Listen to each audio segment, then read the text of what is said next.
Greetings. My name is Jessica Baldanzi, and I am one of the editors of Ms. Marvel's America No Normal. And I am here in Goshen, Indiana, recording on Zoom. My name is Hussein Rashid. I'm a co-editor with Jessica of Miss Marvel's America No Normal.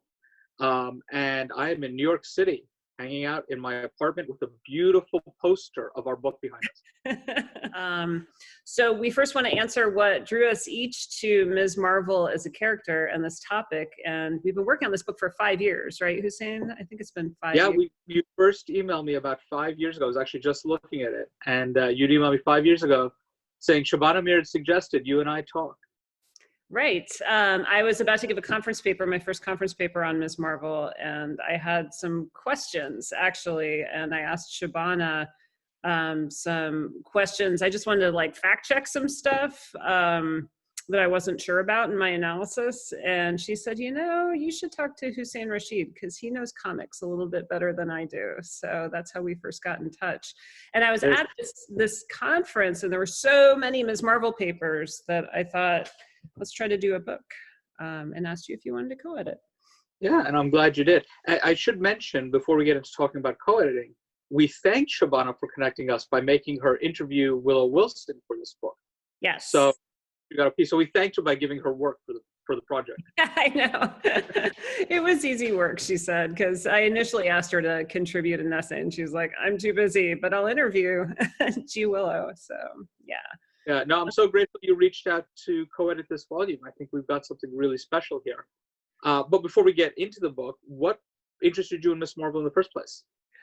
I really appreciated how complex she was and how fun she was, right?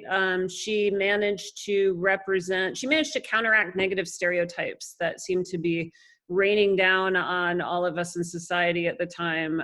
But she didn't do it with a heavy hand. She did it with a very witty and fun and intelligent hand. I had always been a Buffy the Vampire Slayer fan as well as a Spider-Man fan. So I loved the way the character of Kamala Khan combined those two things. Yeah, I think for me, I was really interested broadly in terms of representation of Muslims in popular culture. And A. David Lewis, who's a contributor to this volume, actually gave a wonderful paper on representations of Muslims in comics before Miss Marvel came out, or Kamala Khan's Miss Marvel came out. And so I was really psyched to see what representations of Muslims would look like when a Muslim like Willow Wilson was writing it. In addition, I'm a huge fan of Willow Wilson's writing. I was reading all her stuff well before this. So this was just a great opportunity for me to sort of marry my personal interests with my research interests. Do you want to start with the question of what the book is about? I think it's about a lot. It's about a lot. So, so I'm coming at this from a religious studies perspective, and your discipline is? I do literary and cultural studies and comics. So, comics and literary and cultural studies. So we're coming at this from two very different disciplinary perspectives. And I think that that's what we were aiming for with the book. I know that's what we were aiming for with the book. And I feel really good that we hit it, which was really thinking about, here's this really close study of this one character, Kamala Khan, and her alter ego, Miss Marvel, and looking at her from a variety of different perspectives. So all our contributors are coming from all these different disciplines. And it's the really short arc. It's the short first 19 issues of her appearance. And then we get all these different ways of looking at it. And for me, it's the perfect humanities volume. It really doesn't matter what discipline you're in. It feels like you could pick this up and use this for your discipline and to give friction to your discipline to understand how you can look at some of the same material through different lenses. Absolutely. I love that you brought in a bunch of religious studies people and then people from a whole bunch of different disciplines and comic studies itself, as well as religious studies. Those are both very interdisciplinary fields in the first place. So it means that we were able to bring in people from anthropology, people from education, people with all different types of backgrounds and contributing all different types of approaches. I think also that has made this a perfect volume for teaching online if you need an online course adoption. Like, we didn't know we'd be dealing with this. We didn't intend this necessarily. But it's great. We focus on just the first 19 issues, and it gives a great example of different ways, how many contributors do we have? 15, including the two of us. Oh, wow. It's even more than I thought. So, Yeah. And everybody's coming at it from a different angle, from communication, Yeah. from education, from lit. So yeah, it's a great way to show anybody from a student in a composition class, just doing college composition, all the way up to graduate studies, how you can approach a complex yet seemingly simple text like this. Yeah. I love that about the book as a whole and how it turned out. I love it that we start talking about Carol Danvers as Miss Marvel with Rick Stevens' chapter, and how he then gives us sort of a broad overview of feminist theory and how that plays out in the Marvel universe. And then getting into Martin Lund's chapter on representations of Muslim women in comic books, before we get into some of the more grounding particulars of Kamala Khan, which includes your chapter, my chapter, and the ones from Sika Dugbovi-Mullins and Eric Berlatsky in that particular section. And helps us out with thinking about what does the end times mean in the Marvel universe for somebody like, for Kamala Khan. Right. And in terms of things we didn't anticipate as we were working on this, we have a whole chapter, A. David Lewis's chapter is just on apocalypse and end times. And I also deal a lot in my chapter with not only just counteracting stereotypes against youth, but also how do we deal with, how do those first 19 issues, especially the last few of them, show Kamala Khan as a youth, as a woman, as a superhero trying to figure out her powers. How do they show her struggling with leadership and asking for advice, and ultimately figuring out how to lead with a whole bunch of help, and realizing she doesn't have to do that entirely on her own, even though she's young and inexperienced. Her and her peers are the ones who finally succeed in figuring out a way to move forward, is one of the things I really, really love about that whole story arc. Do you want to talk about your chapter too? I do, and I think before I get to my chapter, though, I think some of the themes that you're talking about in your chapter, you really highlight in the introduction, where you're talking about this particular political moment we're in and what Kamala Khan represents from, let's say, 2016 onwards, a little bit earlier, but maybe 2015, but from then to the present period. And I think my chapter is also looking at a presentist moment, but is really looking backwards. How do we understand Kamala Khan in broader discourses of race and immigration and racialization of Muslims in American history? And so my chapter is called Miss Marvel is an Immigrant, really focusing on the idea that even though she is born in the United States, she's still seen as foreigner and marked as foreign in so many different ways. And in that tension, how is this work, recognizing that in Kamala Khan as a character, how does the work of the series then show us how new things are generated in periods of marginalization or in characters or people who are being marginalized? That's a really good way to put it. Yeah. It's been great to see. I feel like I should hold this up. We haven't done that yet. We need like the hold it up. the shot of the actual book.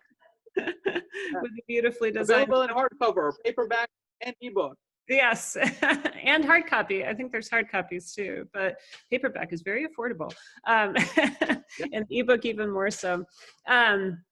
It's been nice to reread it. I mean, when it's such a long process, it's been really great to reread your chapter, to reread my own chapter. Even it's weird how that happens when it's a long process putting on a book, and to see how they all fit together. Jessica, did you ever have that moment when you were reading through either your chapter or introduction where you're like, I was so clever 3 years ago? I think I've gotten stupider in the past few years. Geez, I used to be so smart. Yes, I did have that experience. And so far we've talked about the first half of the book, but you've talked a lot about the pedagogical aspect of it. And we have a whole section of essays that talk about pedagogy of Miss Marvel, how she's a figure of resistance by Peter Carlson and Antero Garcia's chapter, how Winona Landis talks about anti-racist pedagogy through Miss Marvel, and Chrissy Peterson's wonderful chapter on Miss Marvel and fashion and dress, her sartorial representation, which I think is just a fantastic piece. And of course, we really are also focused on the end user. If your students are reading Miss Marvel along with our book, the comic Miss Marvel along with our book, we have a couple of great chapters as well on fandom. Aaron Cashins and Nick Humphreys, both of their chapters deal with fandom and Miss Marvel. Again, which for me is so interesting as being a scholar of religion who deals with comics. Fandom studies are coming in, but they haven't really come in a meaningful way. So reading both of their chapters was just so enlightening for me.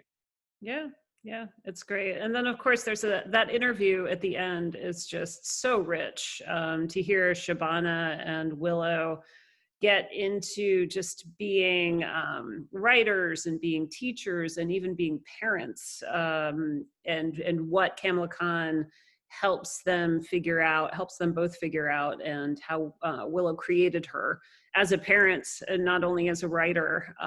It's just really powerful. They get into kind of depths of discussion that I haven't seen anywhere else from Willow. So yeah.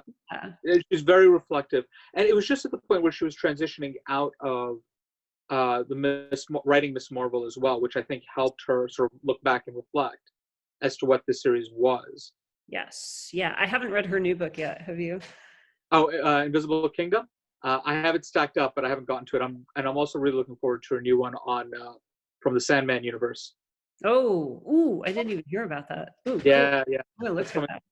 Awesome. And of course, we got great support from Jose Alanes, who actually did a comic for us at the book, which was just great to have a book on comics and put a comic, an original comic. Yeah, absolutely. From somebody who's also seen as an academic often. It was great to see his artist side as well.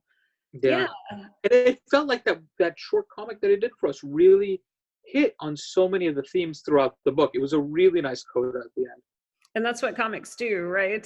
They take complicated conversations and bam, they just get them out there on one page or in a short issue or something. Yeah, it's great. Yeah. Anything else you wanted to add? I think we're good. I think we've talked a lot about this book.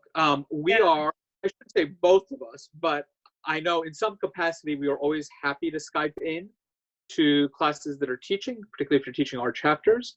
And if you want to talk while we're in isolation and have a lot of quote unquote free time, if you want to talk about how you might use it in your course next semester, we'd be happy to talk to you over email or Zoom as well. Absolutely. I am not seeing that quote unquote free time at all with kids in the house, but we will make it. We've got plenty of time and we love to talk about this. It's a wonderful topic. We chose it for a reason and we don't want to stop talking about it now that the book's out. So yeah, absolutely. So I think as we sign off, although we are talking about work and using this book in the classroom, everybody should be kind to themselves, take some time to relax, make sure you are giving yourself a chance to breathe. If you're looking for something to read, even if it's not for classroom use, of course, we're recommending a book, but just go read something and relax and flush your mind every so often.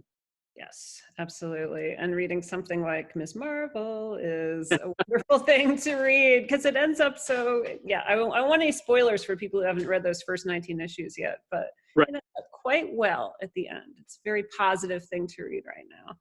So it in fact is. Yeah. All right. Good to see you, Hussein. Good to see you. I don't know how these things sign off, but take care, everyone. Au revoir. All right. Bye-bye.